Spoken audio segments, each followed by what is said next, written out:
While its IT sector, of course, continues to rule the roost, Hyderabad is becoming an increasingly deeply diversified economy. Here at the Leaders of Tomorrow's Springboard in the city of Hyderabad, we'll hear from industry heavyweights as they shed more light on how the city's manufacturing sector is finally emerging out of the shadows of its IT legacy.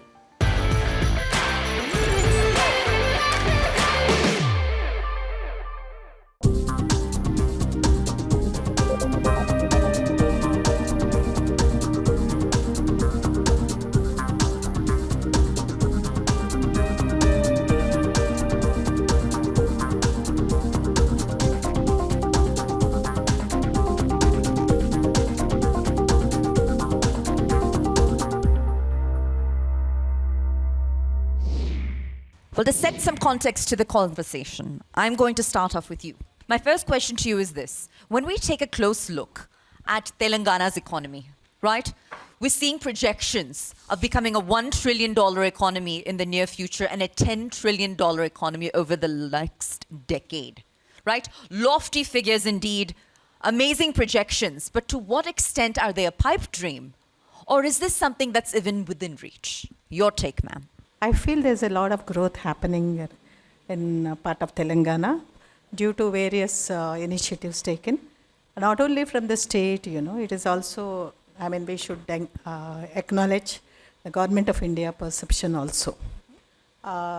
Manufacturing sector has been given a push. We are expecting our country to have a third place in the global markets as a manufacturing hub. And this is predominantly seen in our state of Telangana. I should mention here due to three reasons. One is the government has come forward with ease of doing business. And due to the peaceful and also the government presence, which is giving a stability to the investor, investments are flowing into the state. And also, third issue is the availability of technical labor force. Educated manpower availability made industry to grow at a level which we feel that it's not very far away that we reach the trillion economy. And another aspect I should say is presence of a lot of public undertakings in our state. Incubators and technically IT is on the topmost in our state, which gives us access to get into technology, which is also one reason the manufacturing sector is on the forefront. Well, ma'am, thank you for sharing that and for adding that context. And the fact of the matter is that what you've said does reflect in the data. So, Professor, if I could come to you now, right? The state of Telangana is demonstrating over an 8.5% growth rate per annum, which is higher than the national average. Another interesting statistic here is that for the average Indian citizen to double his or her income, it typically takes 8 years. However, in this state, that figure drops down to just 5 years. How do you respond to that? Because here we have two factors in play, not only the highest per capita income, but the fastest growing. I think we have a lot of untapped potential, so to speak. Just ma'am referred to defense and aerospace. We are majorly kind of a back office, even in that sector, right? It's not our own product. Imagine the potential that is there if we were to go build our own products in that space, right? Now, that's where the multiplying factor comes. If you just keep doing job orders for the others, you may grow at the same 8-10%, maybe a little more than that, because it's a sector with a lot of work coming in, especially given the US and Europe, China angle. A lot of work is moving out of China, and there's a lot of potential. Now, that's going to grow anyway, but on top of it, if we were to go create our own products, that's where the multiplier comes. The force multiplier comes when we start doing our own products, like as we get entrepreneurs exploring the front lines, a lot of new startups coming in the aerospace, especially space sector. Defense, Government of India is pushing through IDEX, a lot of innovators, and it's long gestation. It takes 3 to 5 years, 7 years before they crack the market. If some of them start cracking, they're going to start growing like crazy. If we hit the knee, when few big companies come in and set up, we hit the knee. And then they're going to follow. Well, Professor, to play devil's advocate to that, and I'll just come to you now, Dr. Kiron. When we look at Hyderabad's manufacturing ecosystem, right? It includes everything from aerospace and defense to electronics to automobiles to food and beverage to pharma. So one might claim that this is an incredibly deeply diversified manufacturing segment. How do you respond to that? Because typically, cities stick to their specialization. That is not the case in this city. It didn't happen overnight, but for the last 25 years, if you look at it, when the Chandrababu Naidu, he started the engineering colleges over here. Right. So if you look at in the past 10-15 years, the life sciences and especially biotechnology and all, It's Genome Valley, or Medical Devices Park. Exactly. Right, Pharma City. Yeah. So ICICI, with the support of ICICI and all, they started Genome Valley. And after that, more than 250 full-fledged companies are working over here. And now, if you look at in pharma, about 600 companies are working from Hyderabad, and 200 biotech companies, the major companies are over here. And 50 billion, the exports are happening from Hyderabad. And 1/3 of the pharma, the exports are from Hyderabad. And Hyderabad is known in India as a bulk rate capital, not only in India but across the globe. IT has reached its peak. Now we need to focus on the other areas. I mean, IoT, AL, AI, and robotics and all. Now Mahendra University. Now in continuation to that, the governments are changing, but the system and the governance is being maintained over here. So that is helping all these industries to grow. Well, Dr. Kiron, thank you for sharing that. And if we're going to talk about this city's export economy, and I'll now come to you, Mr. Ramkrishna, what's also legendary about this city are Hyderabadi pearls, for example, Hyderabadi biryani, for example. So what we notice is the most cutting edge of technology industries peacefully coexisting with the most traditional of industries. What is it about the Hyderabad ecosystem that allows the both to flourish and peacefully coexist? The aspirations were set in the last 25, 30 years thanks to successive governments. Each one of them had a vision for Hyderabad. And they did not do that in a disruptive manner, disrupting the local culture and all that. They coexisted, they built along on the top of it, and then a lot of investment has gone into building technical institutes also.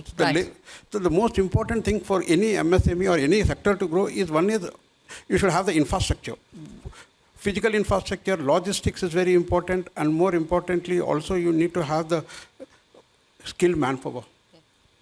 The biggest, if you ask me, one of the single biggest reason for Hyderabad to be so successful is the good number of engineering colleges that we have.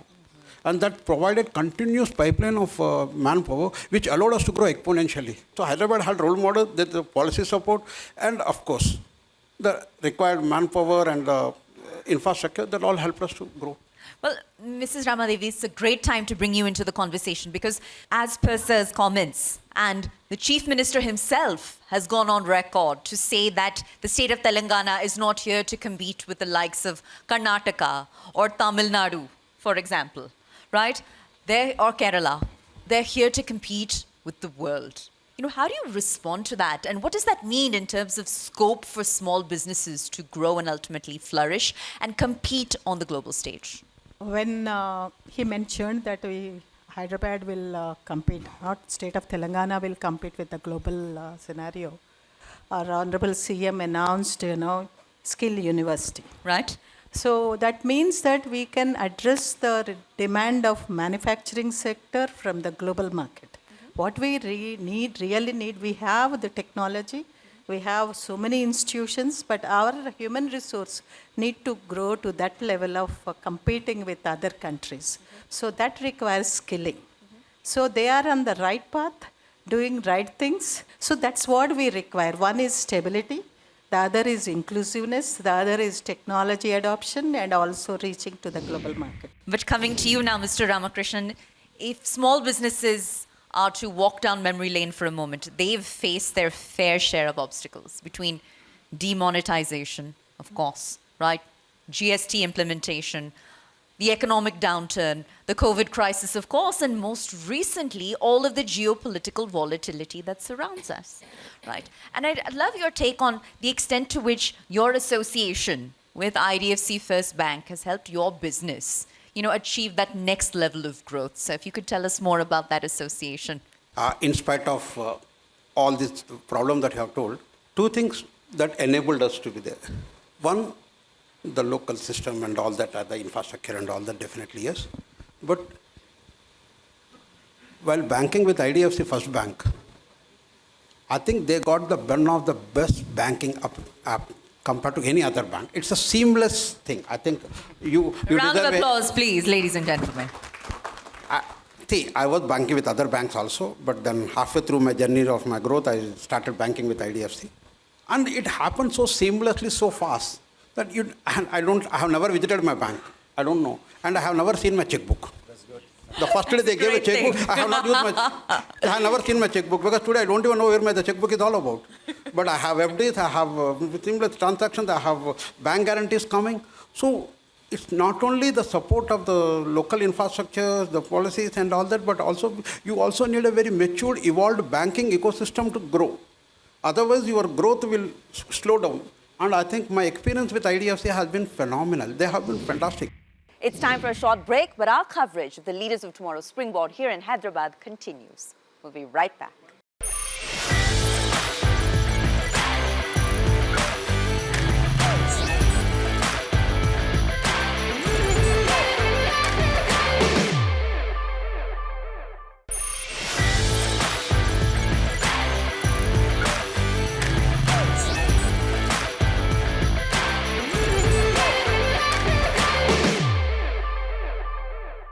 Hello and welcome to our continued coverage of the leaders of tomorrow's Springboard here in the city of Hyderabad. Let's listen in as industry experts weigh in on how the gateway to South Central India has leveraged location to its advantage to become a manufacturing hotbed and the country's special economic zone capital.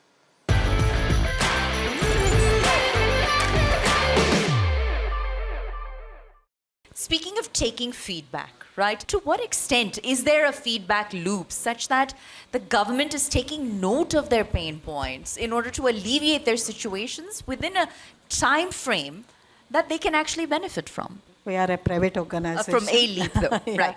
We are a company, Section 8 company, representing women entrepreneurs. Women entrepreneurs. So it is the role of the organization to bring awareness on the issues which are pertaining and hurting our entrepreneurs. I feel once we voice, certainly government will listen to us and they will try to address the issues. Coming to just before, you are talking about IDFC. I congratulate IDFC for making it easy for accessing and making it smooth. I feel still there is a lot to be done because I'm representing MSME and also women entrepreneurs. Banking sector need to adopt lean principles because interest rate is, we cannot afford. The MSME sector in our country, the main problem is interest. Right. So when you have adopted technology and you are, coming up with various technologies, like you have a dashboard, you have a central monitoring mechanism, you are having minimum manpower, why not you reduce the rate of interest? Is my one submission. Whereas when we talk about ease of doing business, even when we talk about government also, how these things move forward is the infrastructure cost from the government need to be very competitive. Unless you reduce the prices of infrastructure like land, electricity, and also the other resources, we cannot be competitive and we lose the opportunity to become a global player. Very well said. And building on your comments, coming to you now, Professor, given the small businesses sitting in this room, the entrepreneurs right here in front of us, I think a very pertinent question becomes, what are the resources available at their disposal? Who is listening to them and their voice? Who is representing their needs? And whose doors can they ultimately knock on? I think, like Ali, there are decent number of associations in the city. We are not a small city, and so it's extremely networked city. So there are several trade bodies and like organizations and associations. I think you asked how does government put their ear to the ground? I think it's through the associations. There is very, very simple access through the trade bodies. Otherwise, the peer support group is very strong. Right? If you need support from the others, especially tech startups, getting hold of somebody is not too hard in the city. The power of network is very, very strong in our city. Phenomenal. And also what's remarkable about the way Telangana is growing, Dr. Kiran, is that we see the progress run in parallel across, the urban, semi-urban and rural belts. And my understanding is that this is a particularly farmer-friendly administration. right, with a very sharp focus on irrigation, innovation, and rural development, you know. And I'd like for you to comment on sort of what makes for a perfect storm in terms of leveling the playing field, and what role has manufacturing played in leveling the playing field so it's not becoming a society of, you know, haves and have-nots. As far as quality power is concerned, and the proper infrastructure and giving the incentives to the MSME sector, it's not less than, you know, the farmer side. That they're trying to balance it out between the farmer friendly as well as the MSME or the small manufacturing side. And they are also given a clear indication to the bankers that, you know, you must support the MSME sector. Right. So they realize that it is a very important for balancing the economy. It is, as he rightly said, it is a very approachable, the government, and the lovely officers are, the bureaucrats are there. Even the political bosses also, they are very friendly, and they have all the ears and, you know, the heart for especially for the MSME sector. And I want to wind down the conversation, and I'll pose my next question to all of you. All right? So, as Telangana's economy and brand Hyderabad continues to blossom, how can the public sector and the private sector better work in tandem to make that vision a reality? While we have an IIT, one of the very unique, cities in the country where we have a world globally ranking business school, two very top tech schools, IIIT and IIT, both are ranking very high, and we have a University of Hyderabad, right, as an academic environment. We have about 25, 26 central government research labs, extremely strong intellectual base, probably the strongest in the country, and yet the deep IP, deep science, or deep technology-based businesses are very, very few. Very, very few, right? So it's a much broader problem. It's not for anyone to fix, and definitely not just for the government to fix. Government is going to be a facilitator. At the end of the day, entrepreneurs have to come. Right? Government cannot by themselves create entrepreneurs. They can facilitate, nurture, and grow entrepreneurs, but that has to come. So I think we need a much broader social change. Our obsession with Chaitanya and Narayana has to reduce. Right? Our obsession with engineering has to reduce ranks, marks.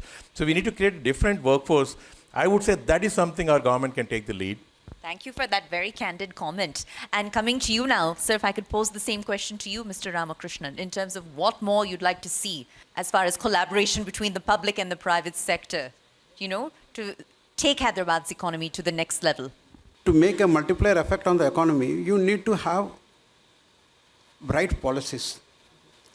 See, what is that any entrepreneur look for? You look for access to funds, policy support, manpower.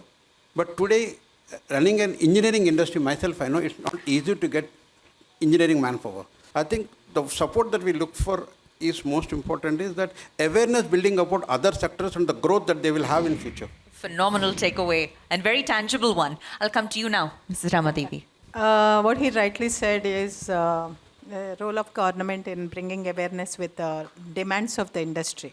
It's not important that they should have a degree which is of meaningless, instead of having a skill which is meaningful, where they can get immediately into a job. So that kind of job-oriented courses need to be introduced so that they need not look for engineering as the source of job. I mean, this shift need to happen. At 10th itself, they should have a knowledge about the technicalities and even the industry should partner with various programs of Government of India and state government so that preparedness of students for adopting jobs and getting into the whole ecosystem will be happening. Dr. Kiran, I'll give you the last word. See, if you look at in the couple of weeks back, Telangana government adopted the new educational policy like 7+5. So after 7th, they wanted people to choose what they wanted to become and all. So that is a good sign. And government only can take this initiative and influence the people. And every district of Telangana, they got their own specialization. So that we need to bring it and make every district as one of the this is specialized for this and all. I think that makes for a wonderful note upon which to wrap. And if there's a few moments for some quick questions, so if you do have a question, kindly do raise your hand and introduce yourself. I'm Mohammad Irfan Khan. I run a small business, Summit Business Solutions, which is into point of sale and retail solutions. So what I want to ask is, how does this AI and ML going to affect the manufacturing sector and other small and medium sectors? So while AI holds a lot of potential, it's also very, very hard, right? Yes, in theory, AI can do many things, but it's not easy. So only high-value problems will be targeted right now. So for the next 5 years, maybe even 10 years, AI will be used only for very, very high-value problems where it is worth investing that level of time, energy, and money. So not every problem AI is going to replace. So most of everything we do will continue. Huge round of applause for that. Well, ladies and gentlemen, that's all we have time for. But I have to thank all of our panelists, Mr. Ramakrishnan, Dr. Kiron, Mrs. Rama Devi, and Professor Loganathan, all for sharing such a rich range of insights from their personal and professional journeys alike. Huge round of applause, please, for all of our panelists. With that, our coverage of the Leaders of Tomorrow Springboard here in the city of Hyderabad comes to a close. Thanks for watching.